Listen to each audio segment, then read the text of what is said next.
Hey, good morning, everybody. It's Rachel from Burn That Butter, and I wanted to give everybody an update. But also, I'm realizing that my last video that I made, something happened, and for whatever reason, it didn't upload to YouTube. It did on all my other channels, but whatever. So I'm going to do a quick recap and then talk about what's going on. So I ran my Des Moines Marathon. I came in at 6 hours and 10 minutes.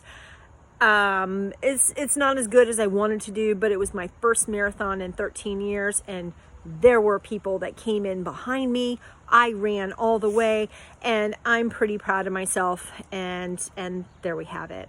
So I went to do that, and then I traveled to Austin, Texas to go to my 35th high school reunion.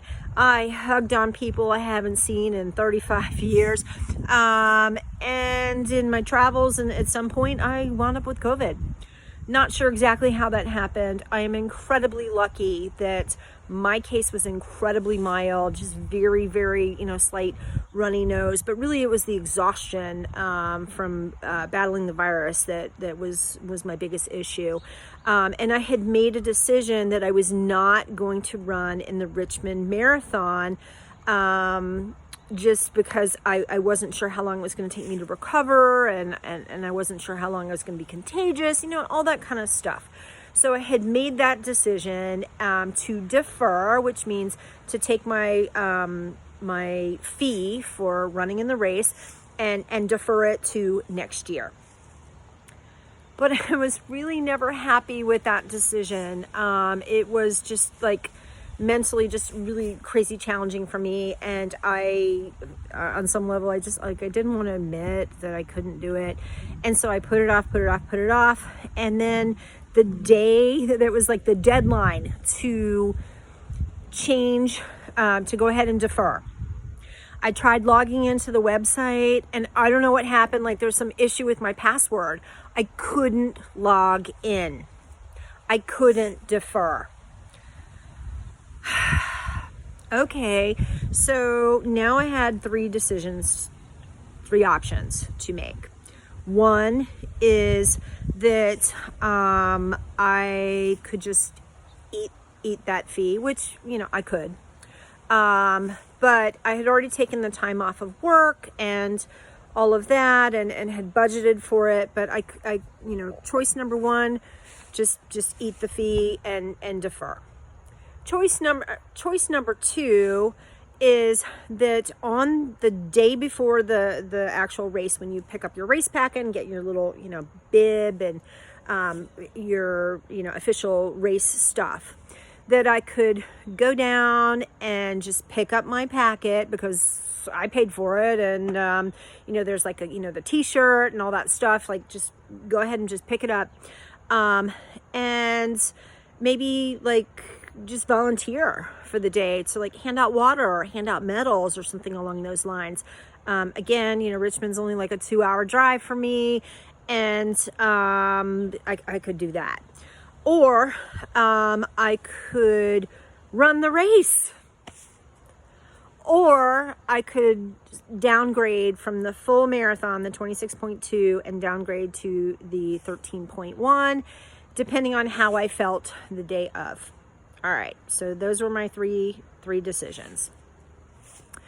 Today, I went to my doctor's office, and my doctor's office was like, if you want to run the full marathon, I don't see a reason for you not to. You're fully recovered from the COVID.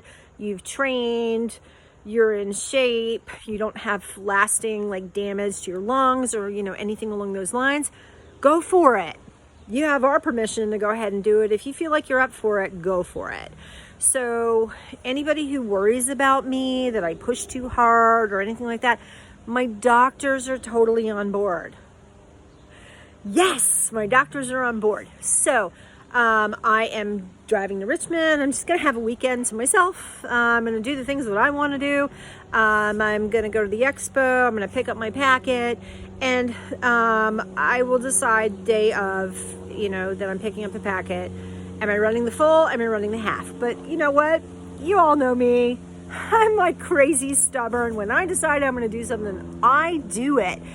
So it looks like I'm probably going to be running the full marathon, and see how I do. I mean, worst comes to worst, if I, have to walk a bit, okay, fine. Like, I'll walk for a bit. Like, I can do it. But if I do the 13.1, there's no shame in that either, right? Running a half marathon is really a hard thing also. So I'm going to be running in Richmond, and so there's that. And then the other news that I have today is that I have permission as of today to come off of one of my medications. So I have this one medication that is for triglycerides / cholesterol, and I'm able to come off of that. So 3 months, because they're being so conservative with me. I'm like, can I come off of the last, I've been like weaning down off of one of my diabetes medications. Can I come off of that? And they're like, let's give it 3 more months and see how you do. Fine. I'm not real thrilled with that, but okay. But in 3 months from now, depending on how my numbers are from this visit, and depending on how my numbers are going to be from the next visit, if I lose a little bit more weight, if I still keep doing the things that I'm doing, get even healthier and healthier, because that's what I'm doing, right? Then I'm going to possibly be able to come off of as many as 3 more medications.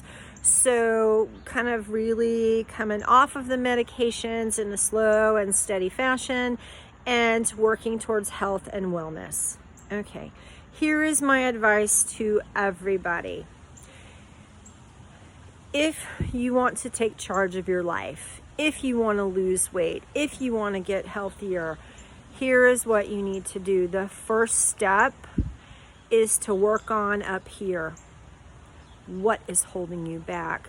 What are your fears? What is keeping you from doing the things that you need to do? That work is so hard. I am still working on it, okay? But you have to figure out, why am I self-sabotaging myself? Everybody starts with these great intentions, like, oh, I'm going to go on a diet. Oh, I'm going to lose weight. And then they lose steam, or they get frustrated, or they say screw it, and they go back to their old ways and just gain everything back, or stop working out. That's from up here. You are the one who has to do the work. Nobody can do that for you, and that work, sadly, it really never ends. But you got to do the mental work to make the physical happen, right? Second thing is, you got to give your body high quality foods, okay?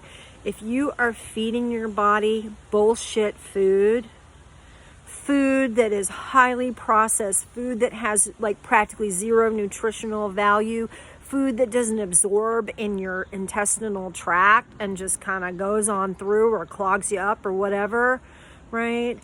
You can't have good energy. You can't work on your depression issues. You can't get better sleep. You won't have the energy for fueling your workouts, right? So you got to do the mental, but you got to give your body high quality food. You don't have to cut your calories at first. You may not even have to cut your calories at all, okay?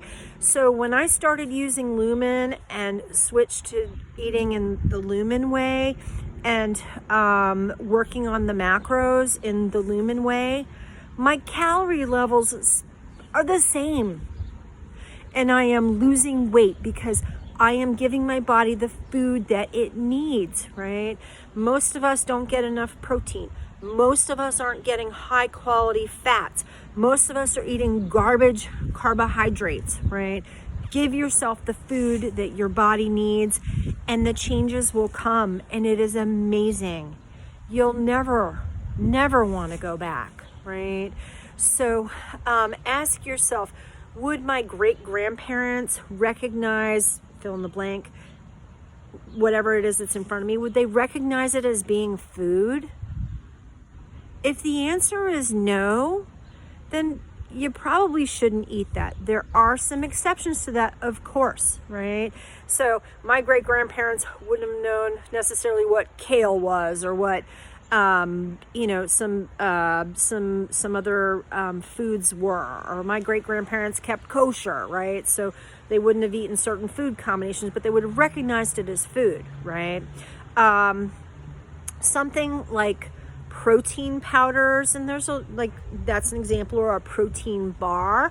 Okay, that kind of food, my grandparents wouldn't have, great grandparents wouldn't have recognized it, but I don't have a problem with those, right? So protein powders, either from like soy or peas, or from dairy products, right, where they've kind of like extracted the protein out of it and made it into a powder, where you can like add that to beverages or add that to recipes and stuff. That would be an exception.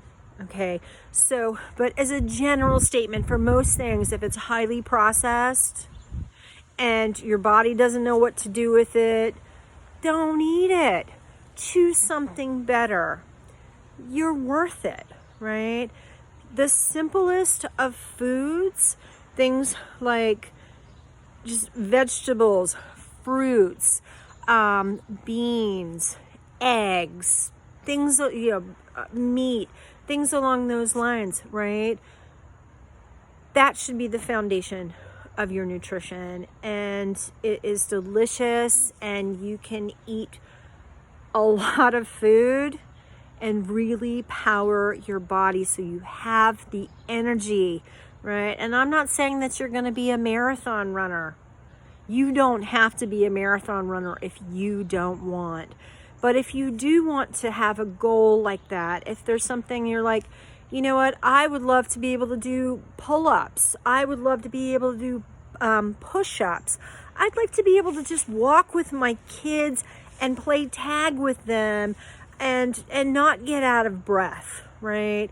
Whatever your goal is, do the work up here, do the work within your body with high quality nutrition, because what you eat affects everything. What you eat affects your gut biome, and that affects your brain, right? So give yourself the nutrition, do the work that you need to do, and you will be amazed at what happens. You're gonna have moments where you're gonna doubt yourself. You're gonna have moments where maybe you wanna throw in the towel, but you have to ask yourself, what do I want, right? And if you decide, like maybe it's a holiday or somebody's birthday and you want to eat something special, eat the something special, but then go right back to doing what you were doing, right?